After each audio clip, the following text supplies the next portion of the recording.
Nos acercamos ya a las 7 de la mañana, son las 6:59. Vamos a comenzar a profundizar, a entrevistar, a referirnos a diversos temas de interés nacional. Comenzaremos hablando de materia petrolera, muy importante para nuestro país, sobre todo desde el punto de vista económico. Vamos a hacer un contacto telefónico con Carlos Mendoza Potellá. Él es economista, profesor de economía petrolera y también fue embajador de Venezuela en Rusia y en Arabia Saudita. Señor Potellá, muy buenas tardes, muy buenos días. Bienvenido a Tiempo por la señal de Unión Radio y de IBC. La OPEP tuvo una junta virtual y llegó a ciertos acuerdos, y dentro de esos acuerdos está comenzar a aumentar paulatinamente la producción a partir de mayo, sobre todo fijándose en Rusia, fijándose en Kazajistán. Venezuela, en este momento, ¿qué papel juega dentro de todas esas decisiones y dentro del mercado petrolero mundial? Muy buenos días. Buenos días, Potelá es mi apellido.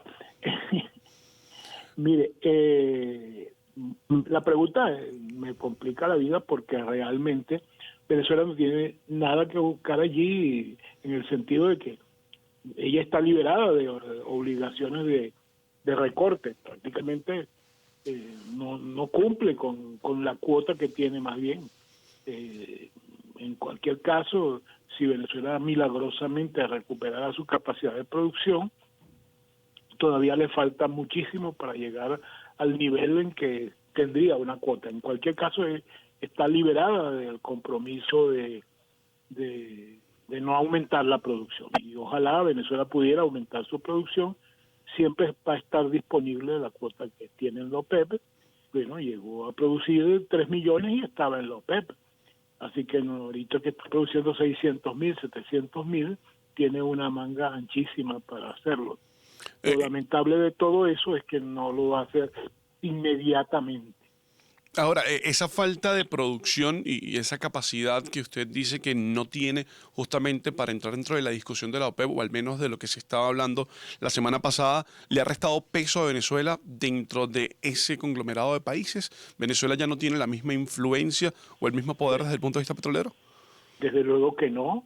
Venezuela fue cuando Venezuela participó en la fundación de la OPEP, era el primer, producía el doble de lo que producía Arabia Saudita en 1960. Así que no hay ningún punto de comparación. Y siempre Venezuela fue hasta 1976, 76 precisamente, Venezuela fue un líder de la OPEP.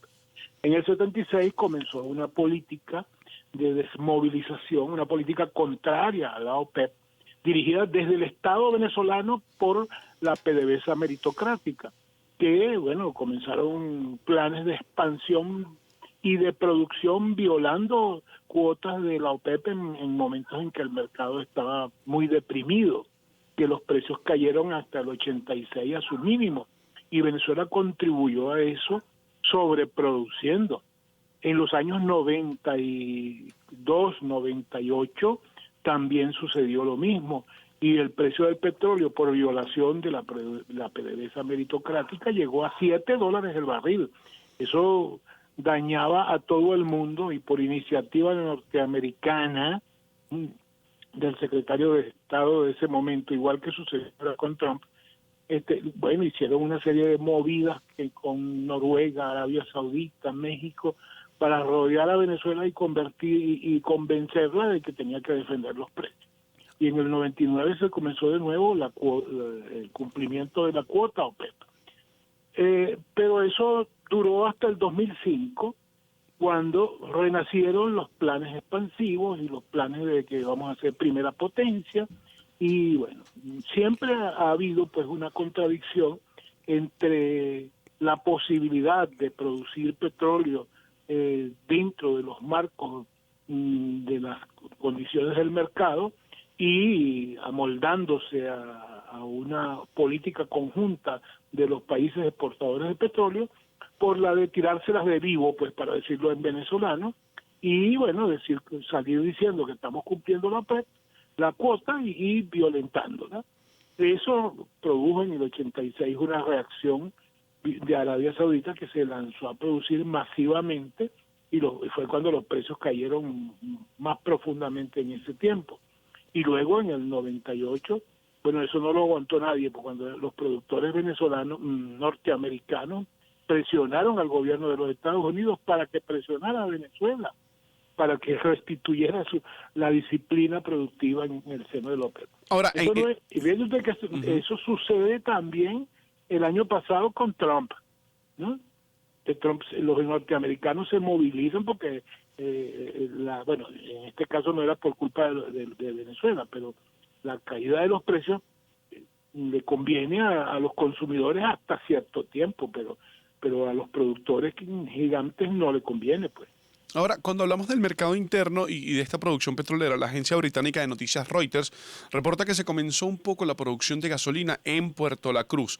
¿La producción de Venezuela actualmente da para abastecer al menos su mercado interno de derivados del petróleo? Bueno, no sé las cifras de la recomposición de Puerto La Cruz, refinería que yo conozco mucho, porque viví allí cuando nació, a 900 metros de esa refinería. Pero eso, según la propia noticia, dice, da para cubrir el mercado de la zona oriental, lo cual quiere decir que no da para cubrir todo el mercado nacional.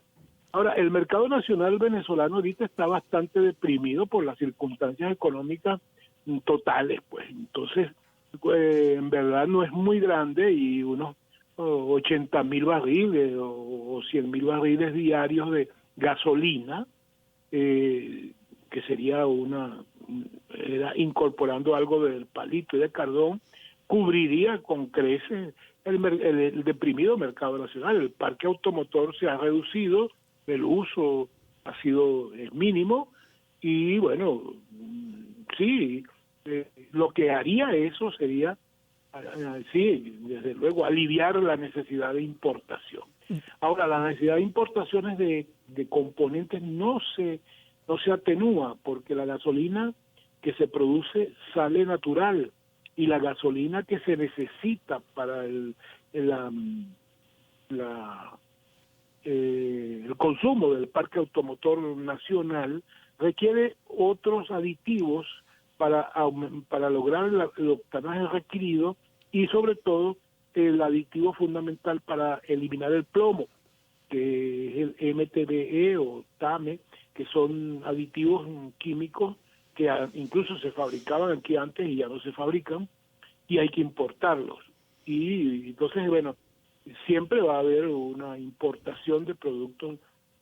Somos completamente autónomos para la producción de gasolina, pero desde luego eso aliviaría radicalmente la necesidad ojalá y se dé, ojalá, y lo digo por mis paisanos puertocruzanos, que ojalá y se dé eso y que en Oriente haya gasolina y no haya esas colas infernales. Conversamos con Carlos Mendoza Potelá, economista y profesor en materia de economía petrolera, ya que habla de los derivados y de los combustibles. El problema que al menos se puede ver en la zona capitalina y que sabemos que se extiende al menos al centro del país en las últimas semanas tiene que ver con gasoil. El proceso para la obtención del gasoil, los lugares y las refinerías en Venezuela donde se obtiene gasoil, ¿son las mismas de la gasolina o estamos hablando de un proceso distinto que requiere lugares distintos y componentes y partes distintas? No, el petróleo se refina de una sola vez y produce líquidos del gas natural por arriba, después gasolina ligera, gasolina mediana, gasolina pesada, después viene queroseno, después vienen los gasóleos y esos gasóleos sirven para hacer diésel o lubricantes, hasta llegar a lubricantes en pasta, pues. Es decir, todo eso sale del petróleo de una sola vez en una torre de destilación. Lo que pasa es que el diésel tiene que tener una formulación especial que, bueno, no sé si la refinería que está ahorita recién iniciada va a dar, pero es la misma. Si se reinicia la producción de Puerto La Cruz, por la estructura que tiene y las plantas que tiene, yo creo que también comienza la producción no solamente de gasolina, sino también de diésel.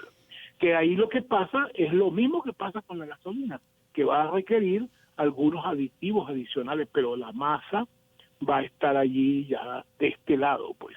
Fíjate tú que antes de esto, una de las cosas que se estaba haciendo y tratando de que por razones humanitarias, para permitir que la carga de alimentos llegue a las ciudades, como medida humanitaria, habían grupos proponiendo una especie de tregua en el bloqueo norteamericano para permitir un intercambio de diésel por crudo, por diésel, o sea, crudo producido por Venezuela, que no puede producir diésel, por diésel producido en otras partes.